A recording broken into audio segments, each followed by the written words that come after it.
Western analysts have noticed that the Russian Defense Ministry is massively changing Soviet-style artillery barrels. OSINT researchers analyzed satellite images of the 94th Artillery Arsenal in Omsk and concluded that the Russian army is actively removing barrels from old Soviet Gyatsinta-S self-propelled guns.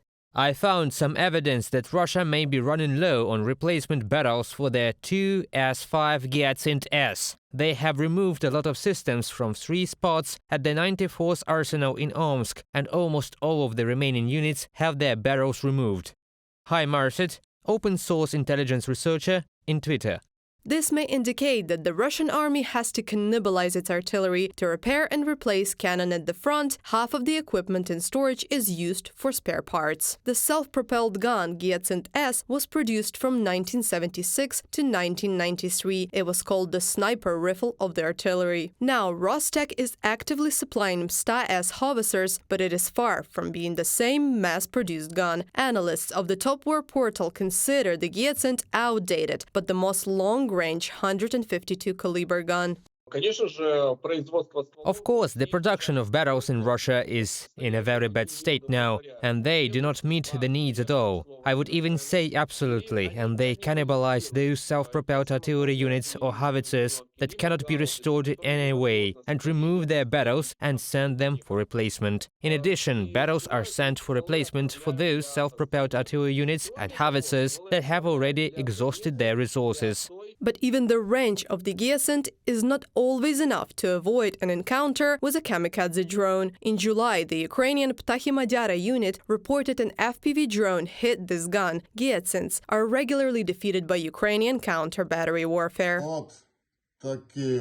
This is the mushroom cloud after the arrival of a kamikaze drone on the enemy Gyatsinta, a $400 drone against a multi-million-dollar Gyatsinta. According to journalists from We Can Explain Telegram channel, the hunt for these guns intensified with the start of the Ukrainian counteroffensive on Zaporizhia, when the Russian army had to bring artillery out of hiding to respond to enemy attacks.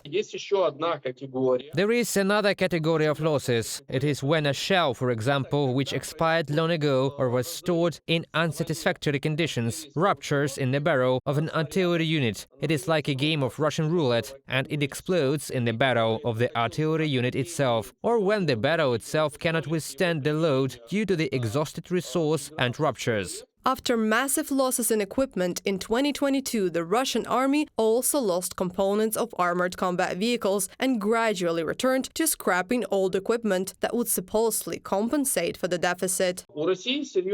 Russia has serious problems with the fire potential of medium armored vehicles, APCs, IFVs. This is due to the fact that a large number of these models have been destroyed. This led to a shortage of armored vehicles in the Russian army. Accordingly, there is no possibility of providing fire support to the infantry with this kind of equipment. According to experts, the most vivid example of such an army is Syrian, which after the years of civil war has turned into a collection of Soviet handicraft vehicles. In more than a year and a half of full-scale war, the Russian army has slipped to the same level. Reported by Anastasia Tarnavska, Yulia Bil, UATV News.